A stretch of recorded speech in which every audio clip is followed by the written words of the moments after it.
எப்படி ஒரு கட்டடம் படிப்படியாக செதுக்கப்பட்ட கற்களால் கட்டப்படுகிறதோ அப்படியே நம்முடைய ஆவிக்குரிய வாழ்க்கையும் படிப்படியாக கட்டப்படுகிறது. செதுக்கப்பட்ட கற்கள் நம்முடைய நற்குணங்களே. சோதனைகள் வேதனைகளை கடந்து செல்லும் போது நாம் செதுக்கப்படுகிறோம். யாக்கோவும் அப்படியே செதுக்கப்பட்டான். கோத்திர பிதாக்களின் தகப்பனாக மாறினான்.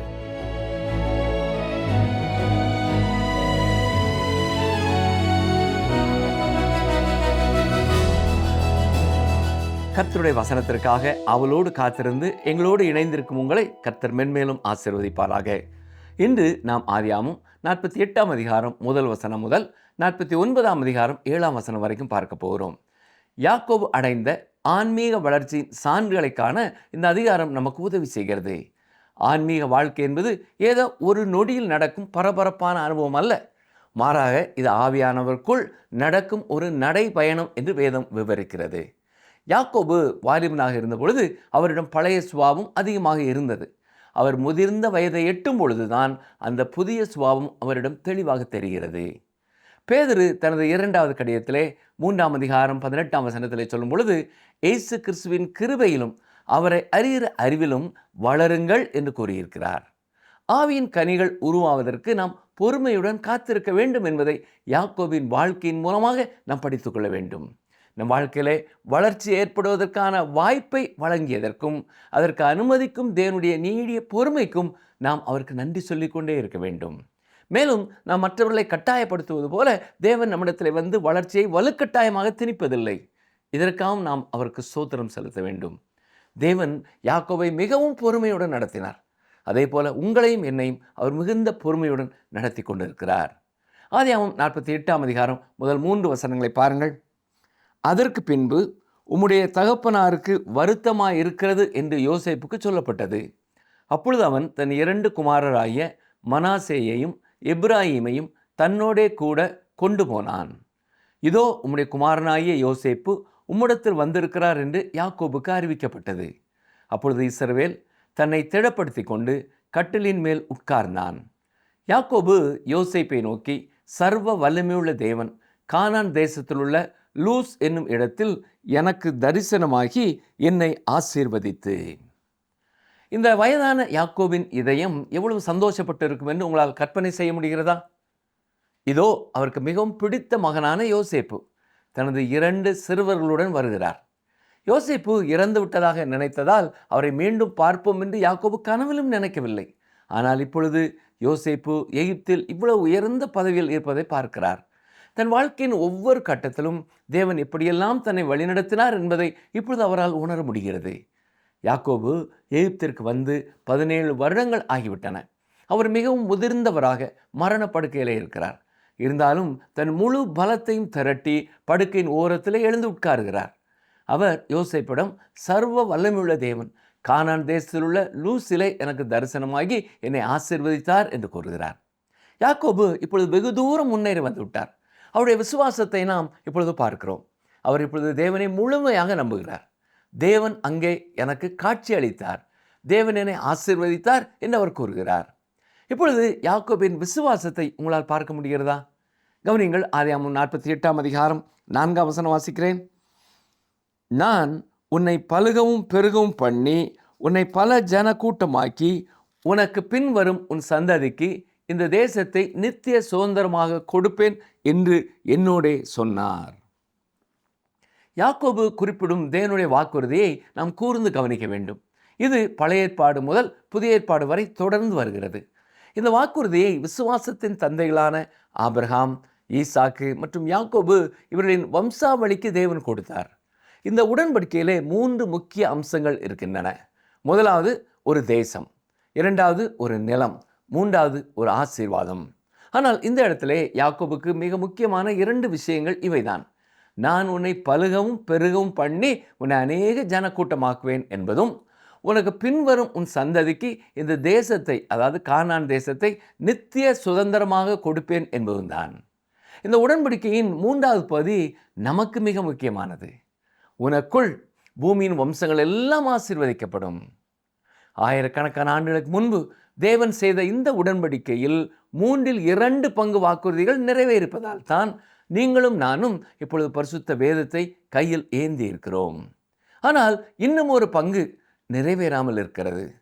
யூதர்களுக்கு இன்னும் இஸ்ரவேல் தேசம் முழுமையாக கிடைக்கவில்லை. ஆம், அவர்கள் அதன் ஒரு சிறிய எல்லையைத்தான் இப்பொழுது வைத்திருக்கிறார்கள். தேவனுடைய கரத்திலிருந்து அவர்கள் அந்த தேசத்தை பெறும்போது அங்கே அவர்கள் சமாதானத்துடன் வாழ்வார்கள். ஒவ்வொரு மனுஷனும் தன் திராட்சை செடியின் கீழும் தன் அத்தி மரத்தின் கீழும் குடியிருப்பான். அவர்கள் சொத்துக்களை வைத்திருப்பார்கள், ஆனால் வரிகள் செலுத்த வேண்டியது இருக்காது. இது கேட்பதற்கு 1000 வருட அரசாட்சி போல தெரிகிறது இல்லையா? ஆம், அது அப்படித்தான் இருக்கும். பாருங்கள், ஆதியாகமம் 48ஆம் அதிகாரம் 5, 6 வசனங்கள்.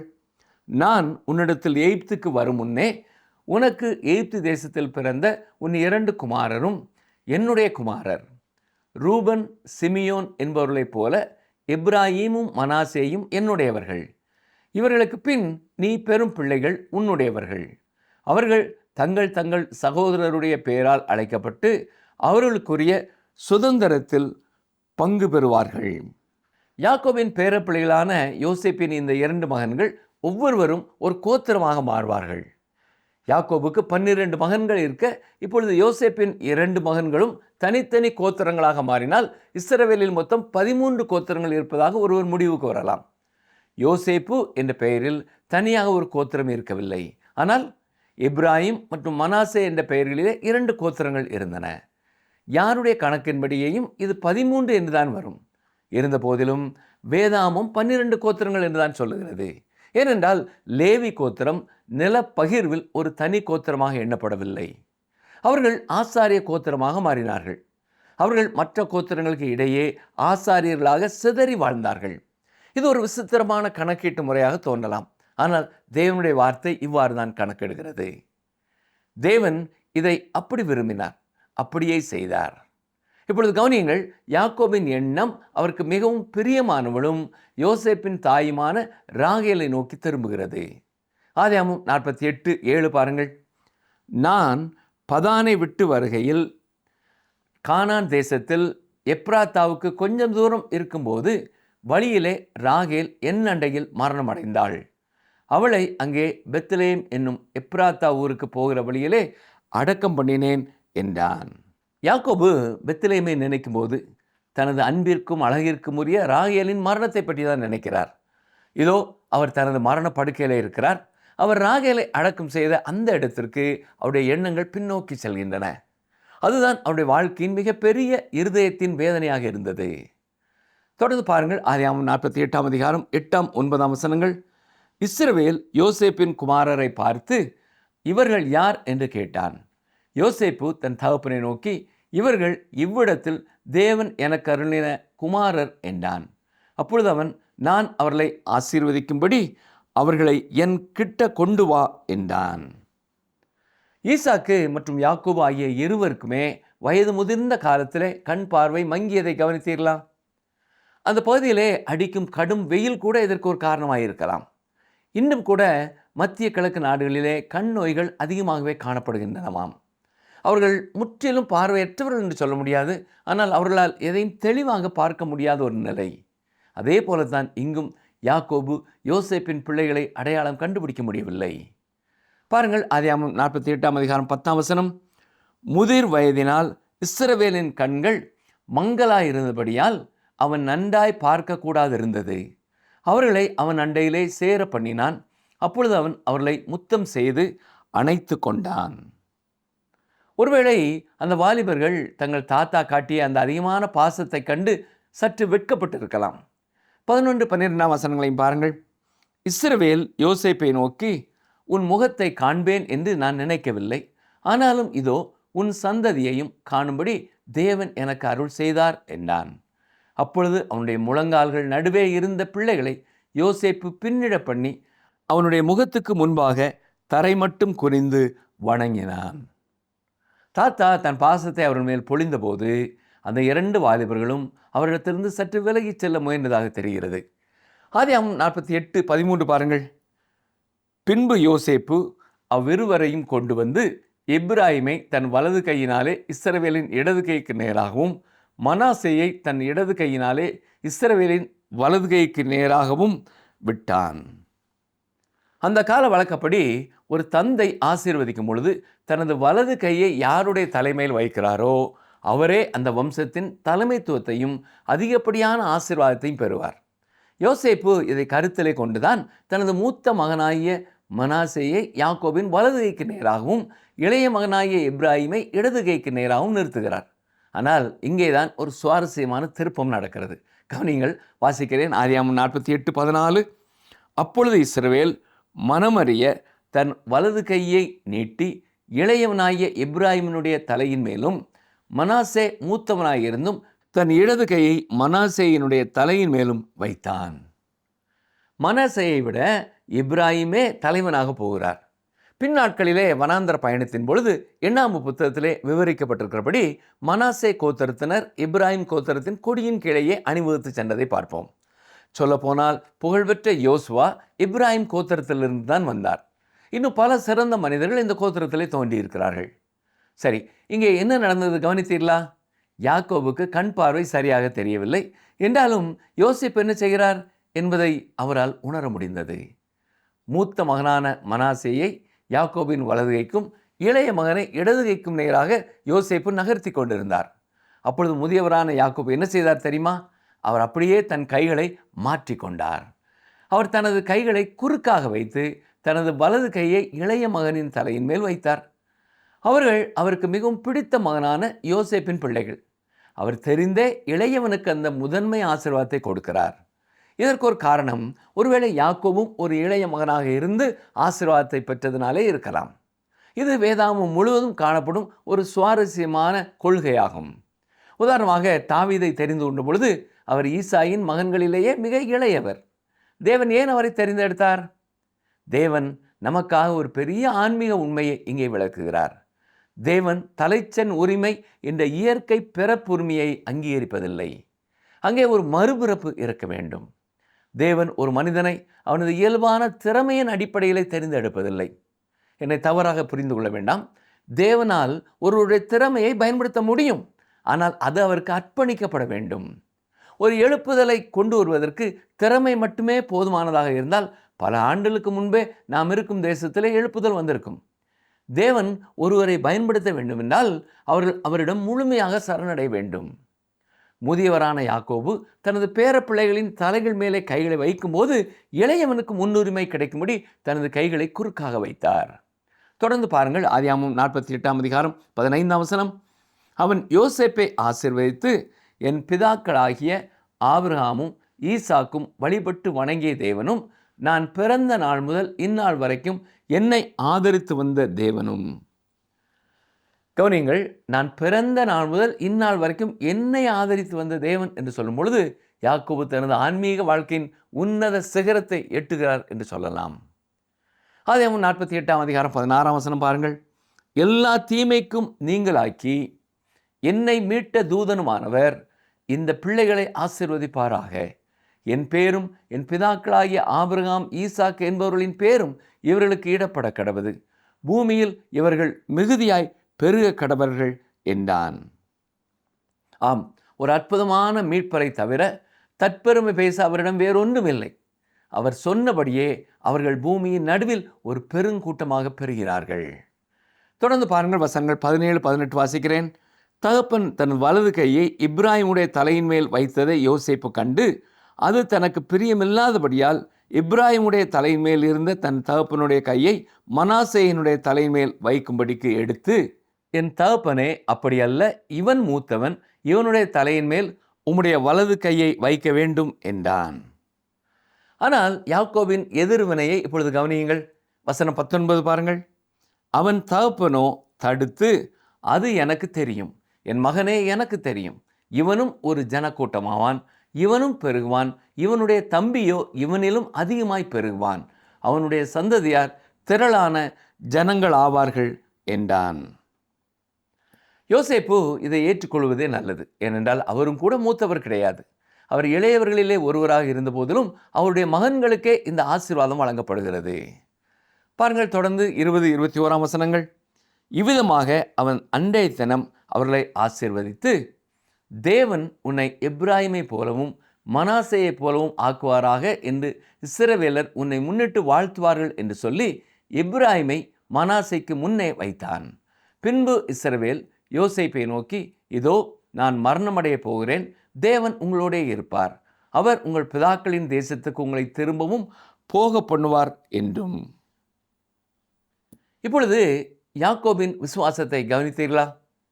48ஆம் அதிகாரம் 22ஆம் வசனம், உன் சகோதரருக்கு கொடுத்ததை பார்க்கிலும் நான் என் பட்டயத்தாலும் என் வில்லினாலும் எமோரியர் கையிலிருந்து சம்பாதித்த ஒரு நிலத்தை உனக்கு அதிகமான பங்காக கொடுத்தேன் என்றும் சொன்னான். அதாவது யோசேப்பு தனது 2 மகன்கள் மூலமாக மற்ற சகோதரர்களை காட்டிலும் பெரிய அளவிலான நிலத்தை பெற்றார். யோவான் 4:5 நாம் பார்ப்பது போல இது சீகார் ஊருக்கு அருகில் உள்ள ஒரு நிலப்பகுதியாகும். இங்கேதான் யோசேப்பு அடக்கம் செய்யப்பட்டார். யோசேப்பிடமிருந்து 2 கோத்திரங்கள் உருவானதால் அவர்களுக்கு அதிக நிலப்பரப்பு தேவைப்பட்டது. அதை ஈடுகட்டவே இந்த நிலம் வழங்கப்பட்டது. முதலில் யாக்கோபு இந்த நிலத்தை எமோரியர்களிடத்திலிருந்து வாங்கினார். பின்னர் அவர்கள் அதை வலுக்கட்டாயமாக பிடுங்கிக் கொண்டார்கள். அதற்கு பதிலடியாக யாக்கோபு மீண்டும் தனது பலத்தை பயன்படுத்தி அந்த நிலத்தை மீட்டெடுத்தார். தொடர்ந்து 49ஆம் அதிகாரத்திலிருந்தும் சில வசனங்களை பார்ப்போம். முதியவரான யாக்கோபின் மரண படுக்கை காட்சிதான் இது. உண்மையிலே முந்தைய அதிகாரத்திலேயே அவர் தனது பலத்தை திரட்டி படுக்கையின் ஓரத்திலே அமர்ந்து யோசேப்பின் மகன்களை ஆசீர்வதித்தை பார்த்தோம். இப்பொழுது அவரை சுற்றி அவருடைய 12 மகன்களும் நிற்கிறார்கள். அவர்கள் ஒவ்வொருவருக்கும் ஒரு பெரிய விடை செய்தியை வைத்திருக்கிறார். அவர் மூத்த மகனில் தொடங்கி வரிசையாக ஒவ்வொருவருக்கும் கூறுகிறார். பொதுவாக ஒரு மனிதன் தனது மரணப்படுக்கையிலே எதை கூறினாலும் அது முக்கியமானதாகிறது. ஏனென்றால் ஒரு மனிதன் எப்பொழுதாவது உண்மையை சொல்கிறான் என்றால் அது அவன் மரணப்படுக்கையிலே இருக்கும் பொழுதுதான். இந்த மரணப்படுக்கை செய்தி மிகவும் வியக்கத்தக்கது. ஏனென்றால் இது ஒரு தீர்க்க தரிசனமாகும். யாக்கோபின் 12 குமாரர்களும் கோத்திரங்களாக மாறும் பொழுது அவர்களுக்கு என்ன நடக்கும் என்பதை இது சொல்கிறது. அன்று தீர்க்க தரிசனமாக சொல்லப்பட்டவை இன்று பெரும்பாலும் வரலாற்று உண்மைகளாகிவிட்டன. யாக்கோபின் வாழ்க்கையிலே விசுவாசத்திற்கான மற்றொரு ஆதாரத்தை காண இதுவே நமக்கு கடைசி வாய்ப்பு. இஸ்ரவேல் தேசத்திலே 12 கோத்திரங்களாக மாறி கானான் தேசத்திலே குடியேறப் போகும் தனது பிள்ளைகளிடம் அவர் பேசுகிறார். என்ன ஒரு விசுவாசம் இல்லையா? அவர் இதை பேசும்பொழுது கானான் தேசம் கானானியர்களின் பிடியிலே இருந்தது என்பதையும், யாக்கோபின் குடும்பம் எகிப்திலே மிகவும் வசதியான நிலையிலே இருந்தது என்பதையும் நாம் ஞாபகத்திலே வைத்துக் கொள்ள வேண்டும். கவனிங்கள், வாசிக்கிறேன். ஆதியாகமம் 49:1. யாக்கோபு தன் குமாரரை அழைத்து, நீங்கள் கூடி வாருங்கள், கடைசி நாட்களில் உங்களுக்கு நேரிடும் காரியங்களை அறிவிப்பேன். பரிசுத்த வேதத்தில் சில வார்த்தைகள் மீண்டும் மீண்டும் பயன்படுத்தப்படுவதை நாம் பார்க்கலாம். அதில் ஒன்றுதான் இந்த கடைசி நாட்களில் என்ற வார்த்தை. இஸ்ரவேல் தேசத்தின் கடைசி நாட்களும் திருச்சபையின் கடைசி நாட்களும் வெவ்வேறானவை. மீண்டும் கூறுகிறேன், இஸ்ரவேல் தேசத்தின் கடைசி நாட்களும் திருச்சபையின் கடைசி நாட்களும் வெவ்வேறானவை. இவை இரண்டிற்கும் இடையே உள்ள கால முறை மாற்றத்தை நாம் தெளிவாக புரிந்து கொள்ள வேண்டும். இங்கே அவர் இஸ்ரவேல் தேசத்தின் கடைசி நாட்களை பற்றியும் அவருடைய குமாரர்கள் மூலம் உருவாக போகும் 12 கோத்திரங்களுக்கு என்ன நடக்கும் என்பதை பற்றியும் சொல்லுகிறார். இந்த கோத்திரங்களை குறித்து சொல்லப்பட்ட தீர்க்க தரிசனங்கள் எவ்வளவு ஆச்சரியமாய் நிறைவேறின என்பதை நாம் புரிந்து கொள்ள வேண்டும். இஸ்ரவேல் தேசத்தை பற்றிய சில தீர்க்க தரிசனங்கள் நிறைவேறியுள்ளன என்று பலர் பேசுகிறார்கள். அது உண்மைதான். ஒட்டுமொத்த தேசத்தை பற்றிய தீர்க்க தரிசனங்கள் மட்டுமல்ல, ஒவ்வொரு கோத்திரத்தை பற்றிய தீர்க்க தரிசனங்களும் நிறைவேறி இருக்கின்றன. இது உண்மையிலேயே ஆச்சரியமானது. நமக்கு முன்பாக இருக்கும் இந்த அதிகாரத்திலே கடைசி நாட்களில் ஒவ்வொரு கோத்திரத்திற்கும் என்ன நடக்கும் என்பதை பற்றிய தீர்க்க தரிசனங்களை பார்க்கிறோம். அவற்றில் சில ஏற்கனவே நிறைவேறிவிட்டன. ஆனால் பெரும்பாலானவை இனிமேல் தான் முழுமையாக நிறைவேற வேண்டியது இருக்கிறது. நான் இதில் முக்கியமானவற்றை மட்டுமே விளக்கப் போகிறேன். நீங்கள் இன்னும் விரிவாக படிக்க விரும்பினால் டேவிஸ் என்பவர் எழுதிய பாரடைஸ் டு பிரிசன் மற்றும் மோரிஸ் என்பவர் எழுதிய தி ஜெனிசிஸ் ரெக்கார்ட் ஆகிய புத்தகங்களை படித்து பார்க்கலாம். சரி, ஆதியாகமம் 49:2 பாருங்கள். யாக்கோபின் குமாரரே, கூடி வந்து கேளுங்கள், உங்கள் தகப்பனாகிய இஸ்ரவேலுக்கு செவி கொடுங்கள். இதோ முதியவரான யாக்கோபு இப்பொழுது படுக்கையிலே எழுந்து உட்கார்ந்திருக்கிறார். எபிரேயர் 11:21 நாம் காண்பது போல அவர் தனது கோலின் மேலே சாய்ந்திருக்கிறார். உண்மையை சொல்லப்போனால் பழைய யாக்கோபு தனது வாழ்நாள் முழுவதும் ஓடிக்கொண்டே இருந்தவர். அவர் தொடர்ந்து ஓடவே விரும்பினார். நாம் இன்னும் ஓட வேண்டும் என்று நினைக்கும் பொழுது மரணம் மிக வசதியற்ற நேரத்திலே வந்து விடுகிறது. அவருக்கு தொடர்ந்து செல்ல ஆசை இருந்தது, ஆனால் அவரால் முடியவில்லை. பல வழிகளிலே அவர் ஒரு குறிப்பிடத்தக்க மனிதனாக இருந்தார்.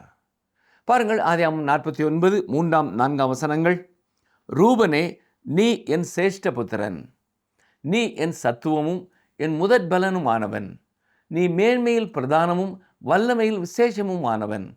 தண்ணீரை போல தளம்பினவனே, நீ மேன்மை அடைய மாட்டாய். உன் தகப்பனுடைய மஞ்சத்தின் மேல் ஏறினாய், நீ அதை தீட்டுப்படுத்தினாய், என் படுக்கையின் மேல் ஏறினானே. விசுவாச தலைவர்கள் இன்று நாம் அதிகம் பேசுகிற பரம்பரை தன்மை என்ற விஷயத்தை அன்றே நன்கு அறிந்திருந்தார்கள். தந்தையை போல மகன் என்பது போல யாக்கோபு தன் மகன் ரூபன் தன்னை போலவே இருப்பதை உணர்கிறார். தண்ணீரை போல நிலையற்றவன் என்ற வார்த்தை யாக்கோபின் இளமை காலத்திற்கு பொருந்தும். அதுவே அவருடைய மூத்த மகனுக்கும் உண்மையாக இருந்தது. நீ மேன்மை அடைய மாட்டாய் என்று யாக்கோபு கூறுகிறார். ஆம், ரூபன் ஒருபொழுதும் மேன்மை அடையவில்லை. அவன் சில 2ஆம் மற்றும் 3ஆம் இடங்களை பிடித்திருக்கலாம். ஆனால் அவனால் ஒருபொழுதும் முதல் இடத்திற்கு வர முடியவில்லை. இன்னும் கூட இப்படிப்பட்ட மனிதர்கள் பலர் இருக்கிறார்கள். அவர்கள் தங்களுக்கு கிடைத்ததை கொண்டு திருப்தி அடைந்து விடுகிறார்கள். எதிலும் சிறந்து விளங்க விரும்புவதில்லை. ஒரு அருமையான போதகர் ஒருவர் இருந்தார். அவர் நினைத்திருந்தால் ஒரு மிகச்சிறந்த எழுத்தாளராக உருவாகியிருக்க முடியும். ஆனால் அவர் அதை விரும்பவில்லை. அவர் 2 சிறிய துண்டு பிரசுரங்களை மட்டுமே எழுதினார். அவர் 2ஆம் இடத்தை பிடிப்பதிலேயே திருப்தி அடைந்து விட்டார். ஒருபோதும் முதல் இடத்திற்கான முயற்சியை எடுக்கவில்லை. ரூபனை பற்றி யாக்கோபு இங்கே குறிப்பிடும் கதை ஒரு அருவருப்பான கதைதான். நாம் மனிதனுடைய பாவங்களிலேயே மூழ்கி இருக்க வேண்டும் என்று தேவன் விரும்புவதில்லை. உண்மையிலேயே அவர் நமக்கு இந்த அறிவுரையை தருகிறார். கவனிங்கள், வாசிக்கிறேன். பிலிப்பியர் 4 வசனம்.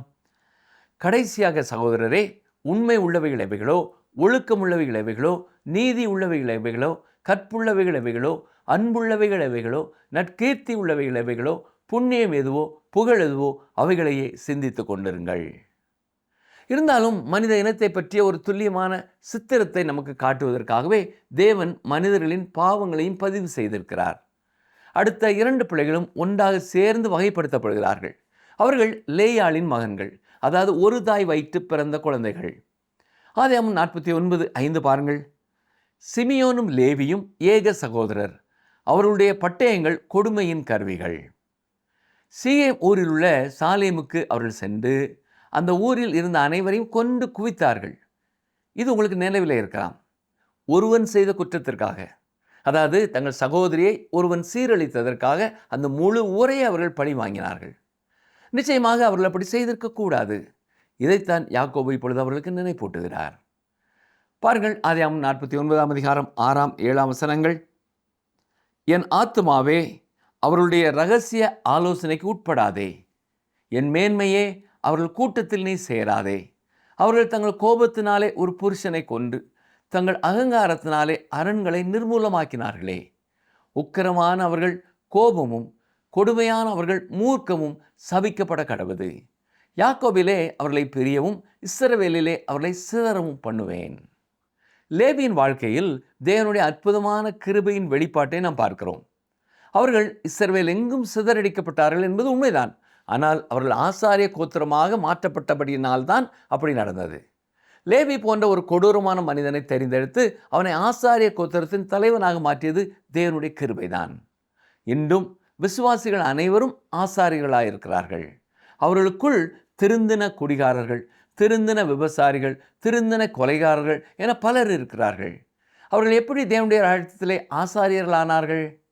நாம் அனைவரும் ஆனது போலவே தேவனுடைய அந்த அற்புதமான கிருபையினால் மட்டுமே.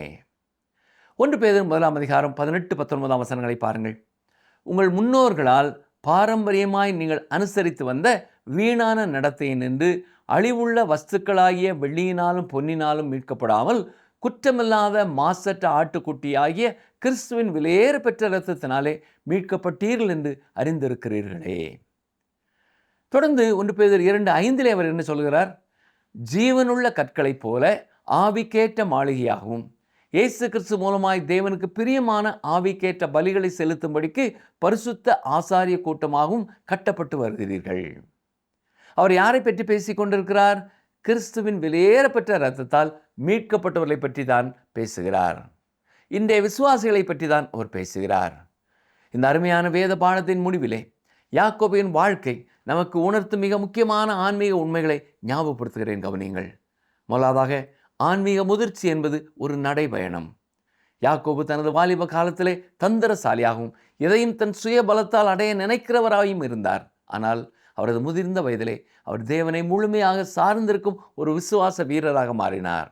இது நமக்கு சொல்லும் பாடம் என்ன தெரியுமா?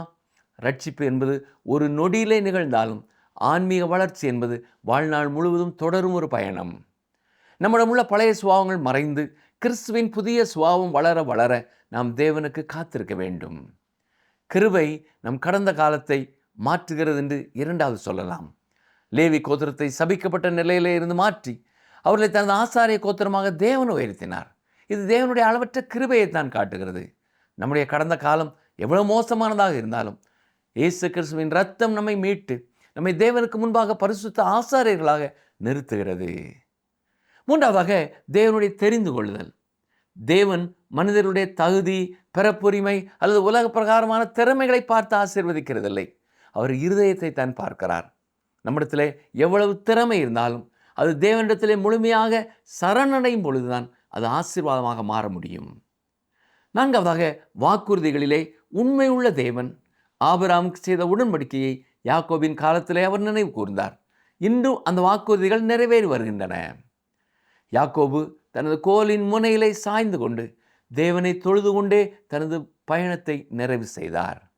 நாமும் நம்முடைய வாழ்க்கையிலே ஒவ்வொரு கட்டத்திலும் நம் பலவீனத்தின் மத்தியிலேயும் தேவன் நம்மை பொறுமையுடன் நடத்துகிறார் என்பதை உணர்ந்து அவரிலே வளர்ச்சி பெறுவோமா? கர்த்தர் தாமே உங்களையும் ஆசீர்வதிப்பாராக. ஆமேன்.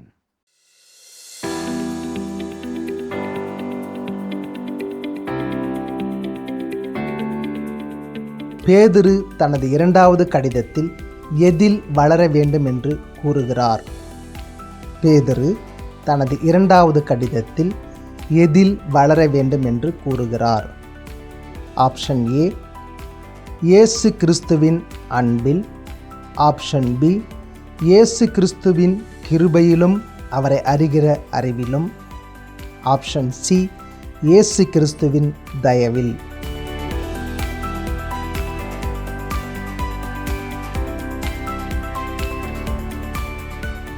நம்மிடம் அதிக கனிகள் விளங்கும்படி நீடிய பொறுமையுடன் காத்திருக்கும் தேவாதி தேவன் இன்று உங்களோடு இந்த வேத ஆராய்ச்சி நிகழ்ச்சியின் மூலம் பேசியிருப்பார் என்று நம்புகிறோம். நேயர்களே, தேவன் நம்மை புடமிடும்போது நாம் அவருடைய கரத்திலே பொறுமையாய் நம்மை ஒப்பு கொடுக்கும் பொழுது நிச்சயமாகவே தேவன் ஏற்ற காலத்திலே நம்மை உயர்த்துவார்.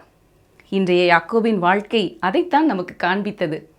தன் சுய பலத்தின் மீது, தனது ஏமாற்றும் குணத்தின் மீது இருந்த நம்பிக்கை இறுதியிலே தேவனை முற்றும் விசுவாசிக்கும் ஒரு மகனாக மாற்றியது சர்வ வல்லமையுள்ள தேவன். இந்த நிகழ்ச்சி உங்களுக்கு பிடிச்சிருக்கா? அப்ப இப்பவே மிஸ்டர் கால் கொடுங்க. பரிசு வெல்றது நீங்களாவும் இருக்கலாம்.